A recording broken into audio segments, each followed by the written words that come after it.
see it up close is incredible. Now, the moments that matter most here at home and around the world.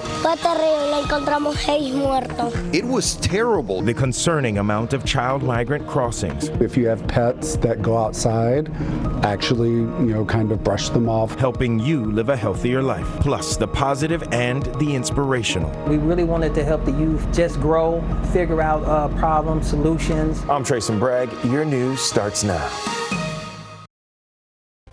Recovery efforts continue after violent and powerful tornadoes swept through the southeast this weekend, tragically killing 26 people. The threat for even more severe storms still looms for millions of people across the deep south tonight.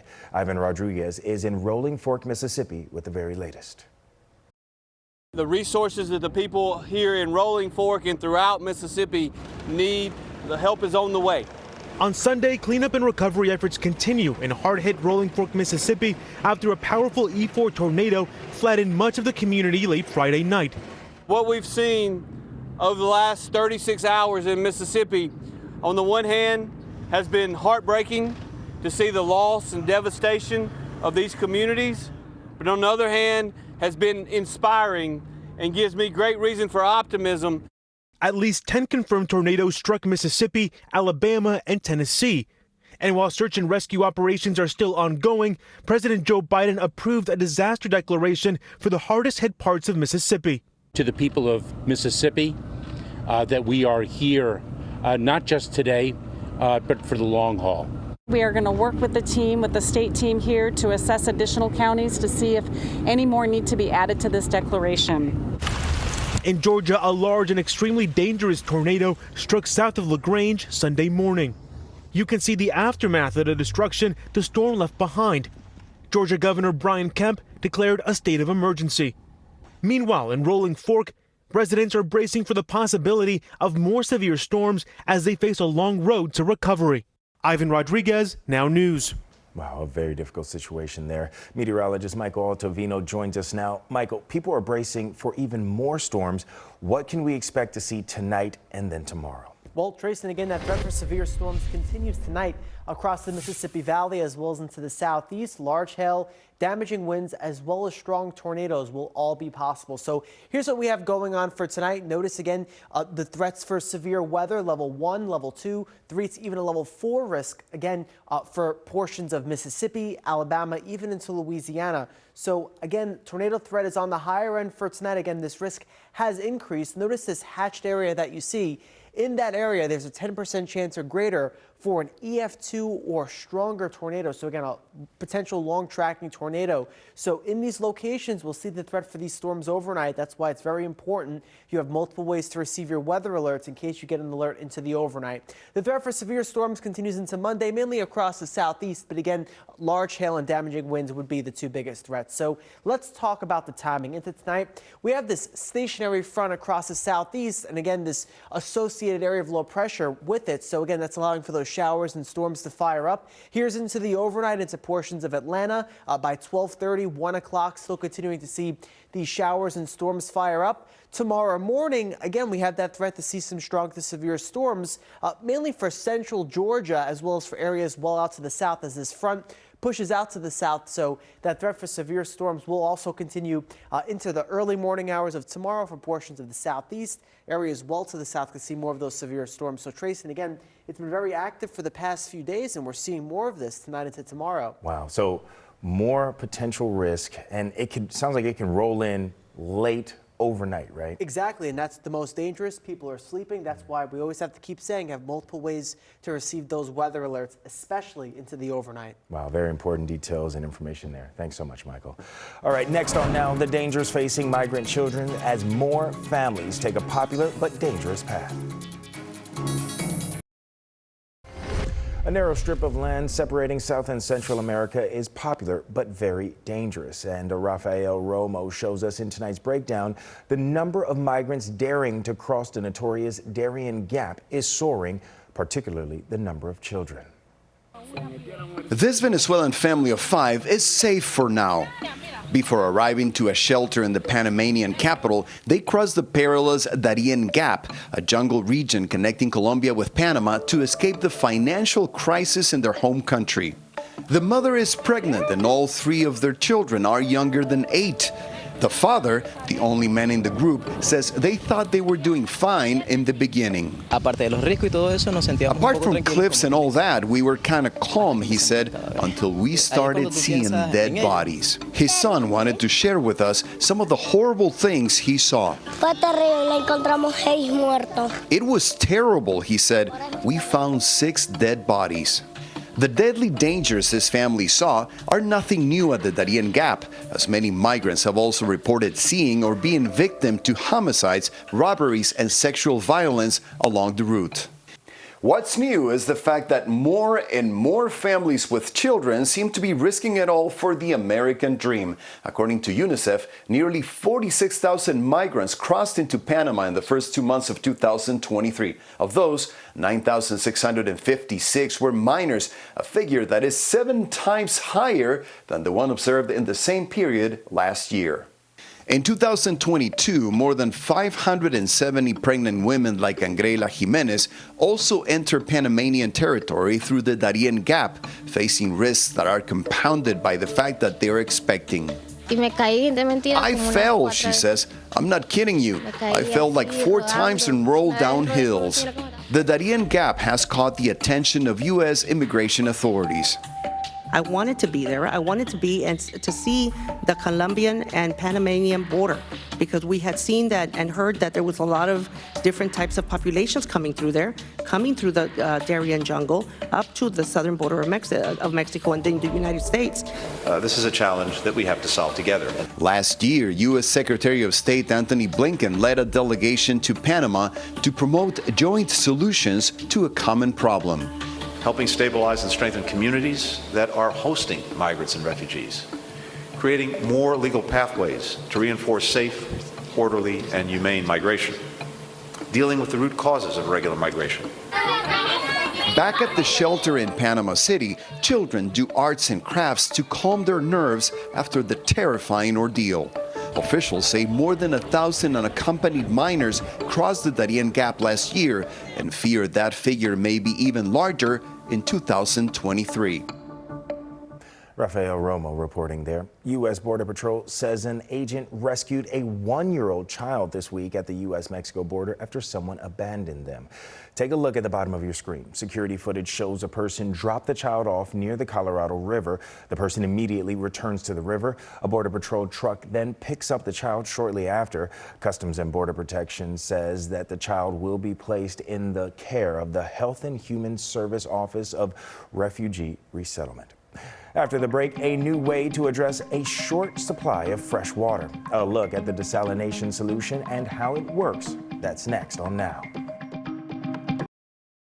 Good evening, I'm meteorologist Michael Ottavino. It was a beautiful close to the weekend for today. Here's a look at our Fort Worth time lapse. Again, throughout the day, we saw plenty of sunshine and blue sky.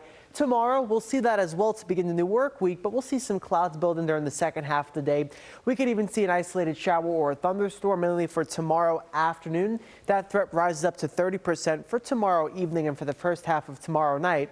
For Tuesday, we continue to cool down. We'll be into the middle 60s. And then as we look ahead into Wednesday, we'll be into the lower 70s. So we'll have a couple of quiet days before we start to see the weather ramp up again as we look ahead for Thursday as well as for Friday. Weather alerts already in place for both days as we have the threat to see some severe storms. Again, a slight risk for Thursday. Again, this will be a conditional threat depending upon the location of the dry line. We'll see storms out to the west and those will move towards North Texas. And we'll have a higher risk for that evening. And then another risk as we look ahead into the Friday time frame, which looks to be the higher risk. We'll see hail, damaging winds, and isolated tornadoes will also be possible. So let's take a look as we look ahead for Wednesday. We'll be into the lower 70s. By Thursday, mainly during the afternoon, we start to see the threat for those showers and storms to develop. Again, we have that threat to see those stronger to even severe storms as we look ahead into Thursday night as well as for Friday. And again, once we look ahead into the second half of Friday, mainly for North Texas, notice that severe weather risk, again, mainly for areas north and also east of the Metroplex,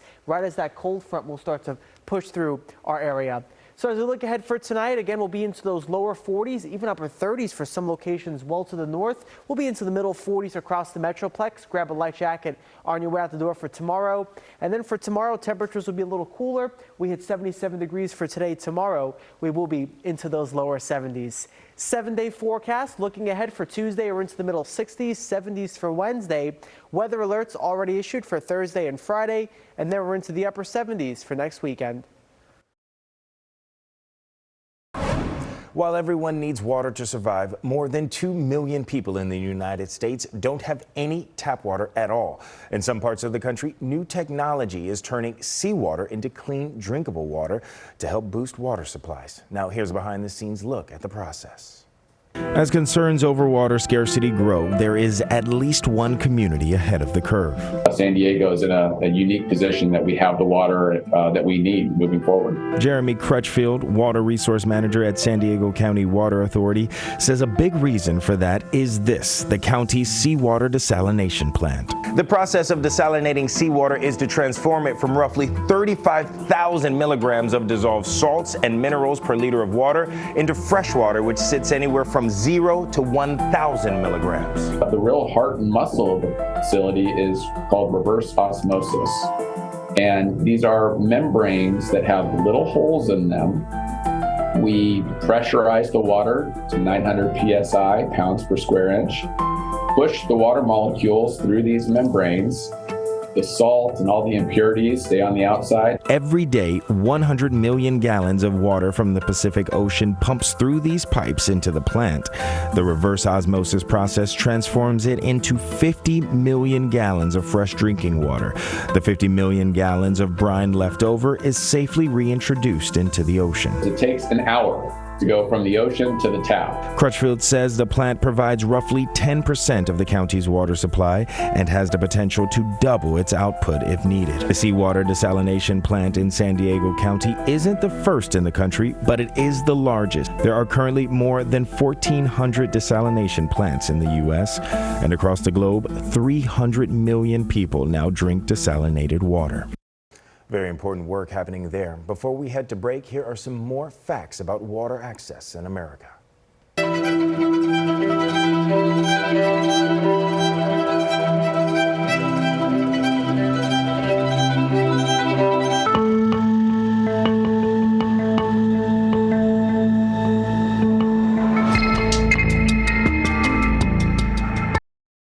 Put me back in the White House. Their reign will be over.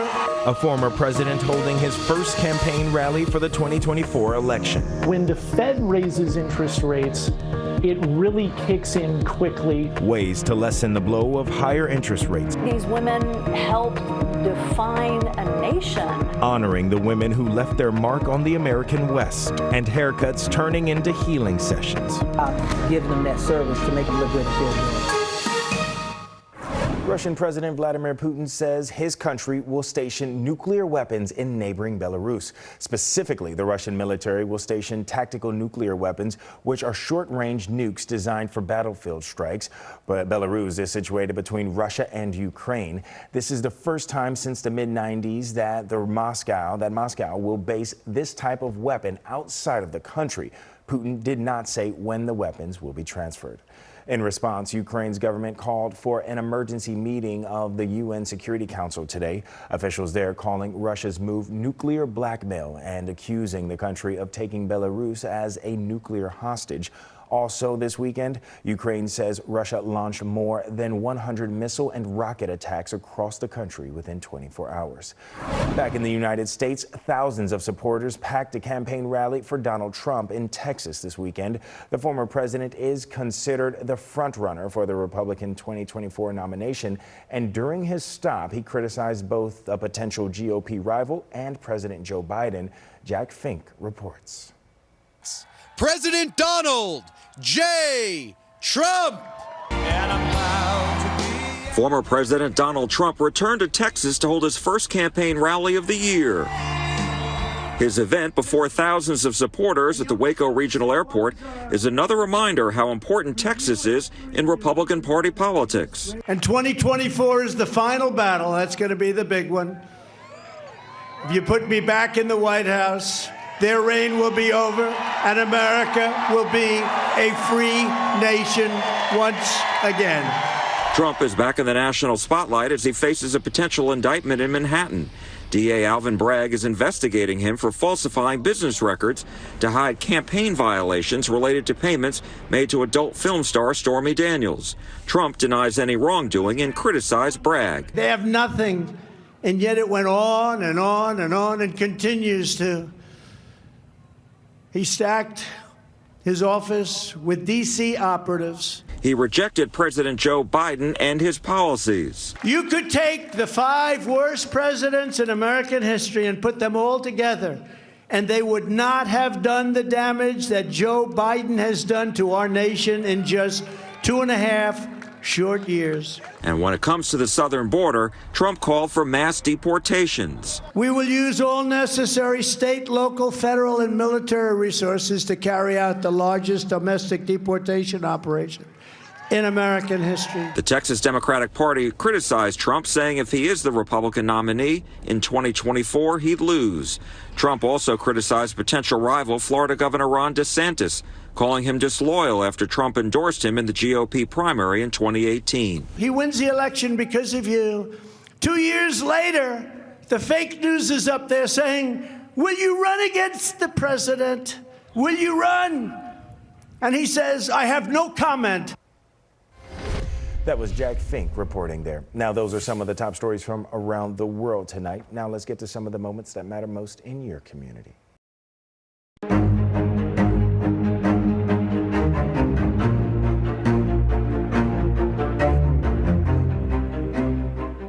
Tonight, we're heading out west for Women's History Month, where a museum in Fort Worth, Texas is showing that women belong everywhere, and some can even make history while wearing a cowboy hat. Andy Adler has the story. You thought the West was wild, but you ain't saddled up with me. If I was a cowboy, I'd be the queen. From superstar singer Miranda Lambert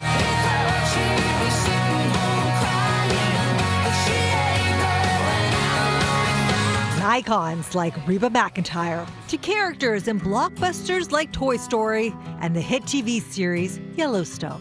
Cowgirls have long been a part of our country's history. Traditionally, women have been left out of the American history narrative in general, and even more so within Western history. So, what's a cowgirl? Well, it's broadly construed. It's any female who somehow helped shape the American West. In Fort Worth, Texas, the National Cowgirls Museum is changing the narrative, giving a voice to women in the West. I think visitors will be surprised by the depth and breadth of objects that we've got at the National Cowgirl Museum. Those objects include pieces of history ranging from bedazzled fashion and artifacts from Wild West shows. This is the only gallery in the U.S. that specifically looks at women as they were in the Wild West shows. Wild West shows went on to define how the world saw the West and saw America.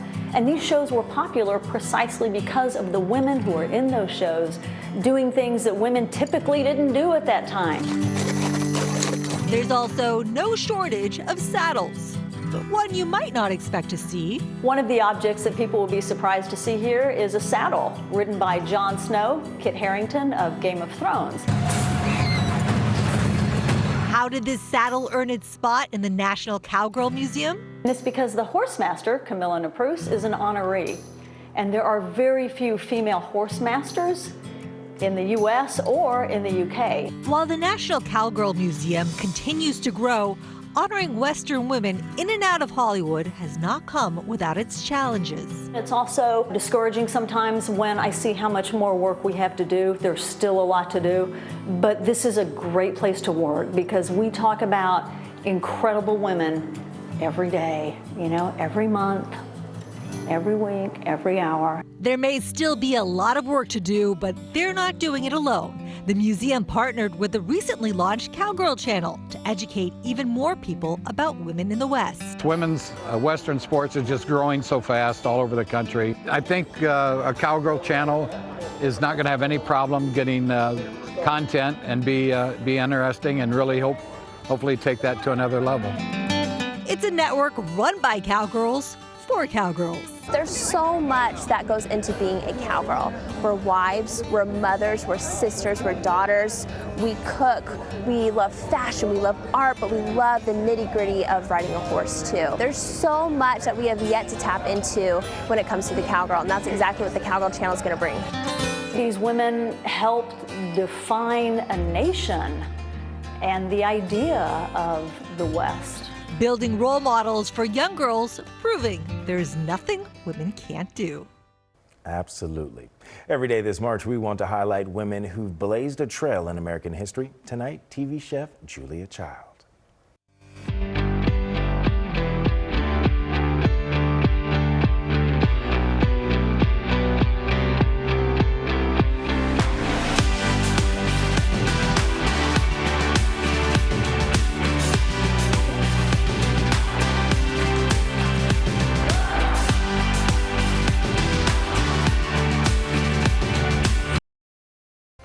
To your health now, researchers found that marginalized communities are more impacted by air pollution than any other area. Now, the study from the New England Journal of Medicine looked at death rates and pollution levels, finding that long-term exposure to pollution hurts lower income communities at a higher rate than those with higher incomes. The EPA is continuing to outline new air pollution safety standards this year. Spring is here, and while that means more daylight, it also means allergies. Spring allergy season can actually last until early summer in many parts of the United States. Doctors say to watch out for itchy or watery eyes, sneezing, and a stuffy nose. Medicine is a common relief, but there are some simple steps you can take at home to keep your allergies in check. I do recommend people close their windows and use their HVAC system if they have them. It's also common for pets to carry pollen in with them after being outside, so give them a brush whenever they come back in. And if you have serious allergies, doctors recommend keeping the pets out of your bedroom.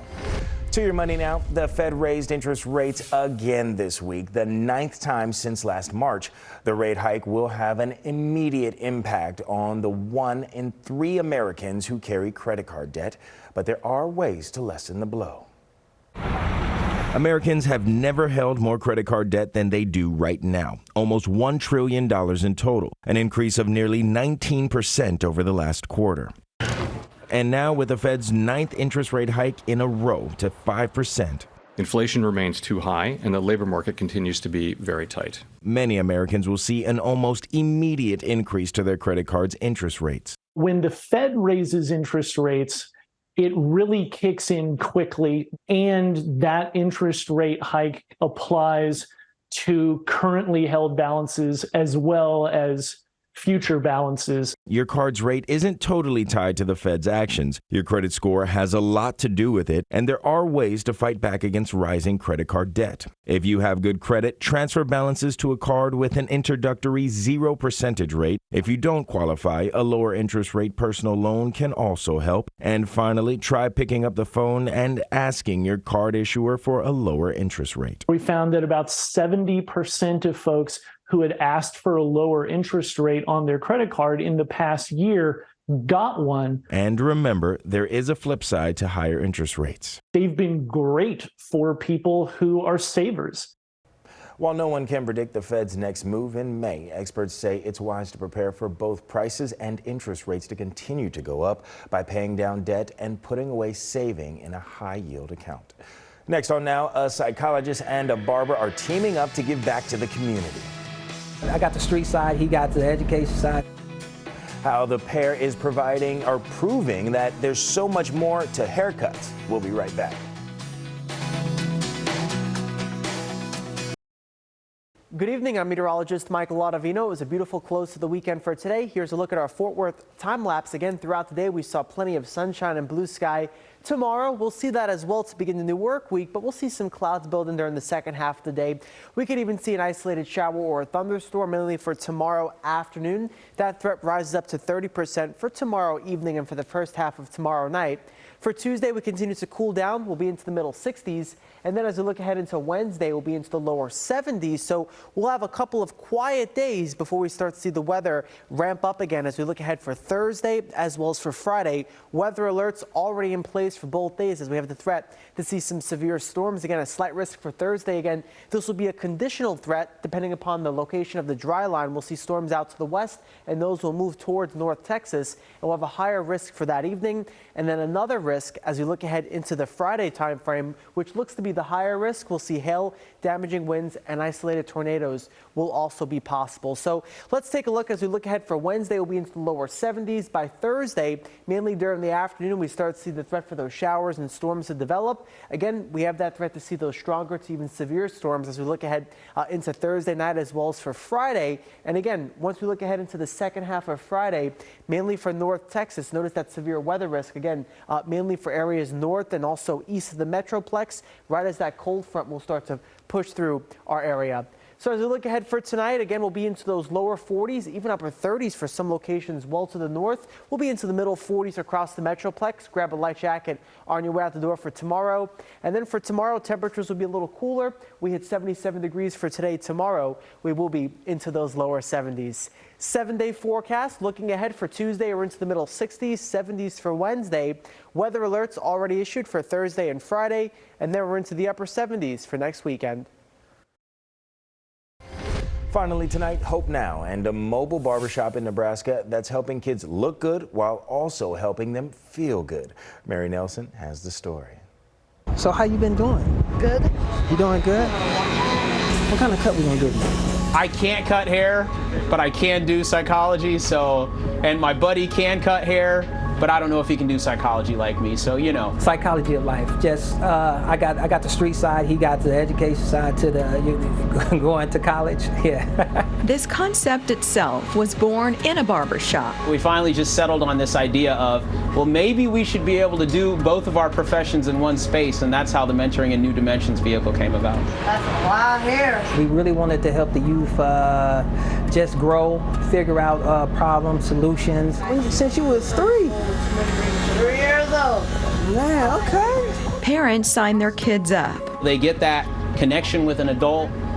They get to feel better about themselves through their image, and then they also get some mental health support, some counseling. Barbers are trained on things like trauma and suicide prevention. It was challenging, but it was so great to do. They spend 45 minutes with 4 kids at a time. Then a licensed mental health professional spends 45 minutes with the group. I feel like when you have someone who you can build a relationship with, who cares about you, who is concerned about what's going on in your world, not only does that make you feel better, but it helps you to perform better in school and socially. And the research has shown that. And so that's why this is such an important venture. You just run all over the field. Soon, they hope to do more than talk about sports. The fun thing about this is we can go out there and play basketball. We can go out there and do activities with them other than just cutting the hair. But that cutting the hair is like a cherry on top, giving them that service to make them look good and feel good. Wow, very special work there. All right, thank you all so much for watching tonight. We can't wait to see you tomorrow. Have an absolutely beautiful night and stay safe out there.